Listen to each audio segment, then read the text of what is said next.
what is up? Welcome back to my channel, or if this is the first time that you've ever been here, welcome.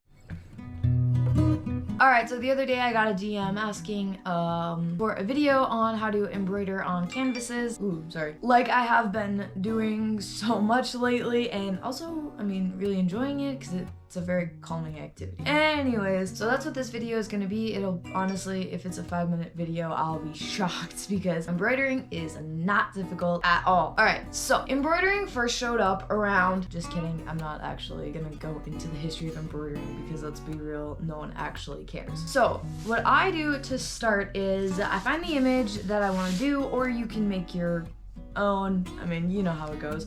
So I guess today's theme for the video is going to be like the creation of man on my hoodie, and this is the image that I'm going to be embroidering. I've been wanting to do this one for a while, and since I did the Greek sculpture head the other day, I think that this one will go really well with that one. So we're going to keep up with this whole theme of line art and whatever, sculptures, painting, art, whatever you want to say. Alright, so after you printed out your image, you should cut it down to size for your canvas and then tape it on. Now, another thing to keep in mind is that on the back of your canvas, you have the wooden frame. So you really can't embroider too far past the frame. You can a little bit, you gotta angle your needle when you push it back through, but it's just easier if you try to avoid it. Now, as you can see, well, maybe, mine goes past a little bit, but that shouldn't be a problem. It'll just be a pain in the ass for a couple of stitches, but don't worry about it. It's not a huge deal. All right, now it is better if you use an embroidering needle. The eye of it is gonna be big enough for your embroidering floss, but also thin enough that you're not leaving big puncture holes in your canvas or fabric or whatever you're doing. All right, so I'm gonna just use black embroidering floss. Now, I always make the mistake of keeping my line or slack, I don't know what you call it, but way too long. So when you keep it longer, it does tend to tie itself. Sorry, my phone keeps going. It does manage to tie itself into a knot when you're pulling it through, and that's just because there's so much slack. So be careful for that. I keep it longer though because I absolutely hate having to refill my needle because it'll take me about 37 tries to actually thread my needle. Sometimes I get lucky, but most of the time not. So what I do is just get it wet and then try to flatten out the end as best as you can, and then try to thread your needle. And sometimes if you just can't get it, you might have to retrim off the end again because it'll get like little frizzies, and those can mess up the threading as well. Don't feel bad if it takes you 5 minutes because that's straight up happened to me before.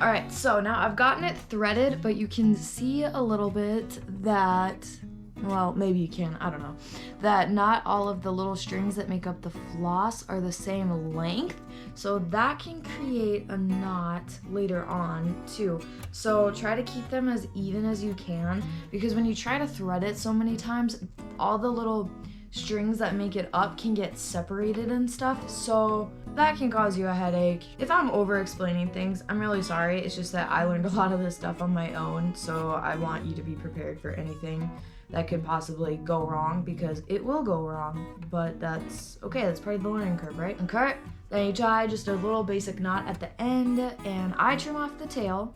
And the more you do this, you will learn how you can control where that little knot goes. If you stick your needle through it, you can kind of pull it out to the end a little bit, so that way you waste less thread, because I waste a ton.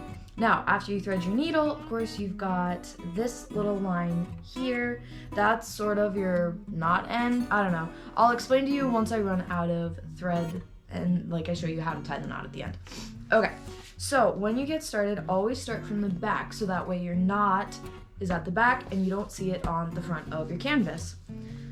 Now, like I said, I gotta go over to the frame just a little bit. And I run my needle along the canvas so that way I can have a better guesstimate as to where it's gonna come up at. So see, it's coming out at an angle because again, going over the frame just a tish. All right, so you pull it tight, and then you go forward just a little bit and push it through just like you're sewing. But this is where sort of the embroidering comes into play, or what separates sewing from embroidering. Now, I do what's called the back stitch. There's tons of different stitches that you can learn for embroidering, but for me, this is the easiest, and it's honestly the only one that I know. So if you want to figure out how to do more, hey man, be my guest. There's ways that, like, if you do flowers, you can make it so that way it's kind of like a little ball, and I think it's called like a French knot or a French twist or something cool like that. It's really bougie. My mom can do it, but I can't. All right, so then when you come back up through your canvas, you can kind of see my needle there. You go forward about a stitch, bring it up from the back, pull it through, and then using the same hole as your first stitch, you send the needle through that one again, if that made any sort of sense, which I hope it did, and pull it tight, and there you go. So sometimes I have a really hard time making all of my stitches even and consistent, but I also don't mind it because this is a handmade thing, and if you wanted it to be perfect, you might as well just get a machine to make it look factory made, but not having the stitches all be the same makes it look, in my opinion, cooler and a little bit more unique and crafty. Sometimes when I really want to be done, I make the stitches really long, which I shouldn't, but I do. And if you do that, that's okay, man. No one can tell you different, you know? This is your project. You do it how you want. All right, so I will finish out the rest of this, and then I'll show you how to finish the end.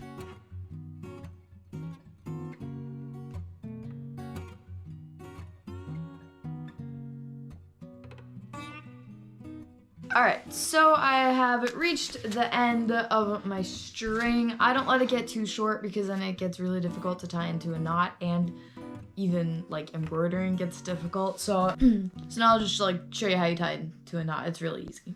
Just like how you started. And then I use the needle and I put it through the loop, and then I try to pull it down as close as I can to the canvas, so that way you don't have much of a tail, and there you go.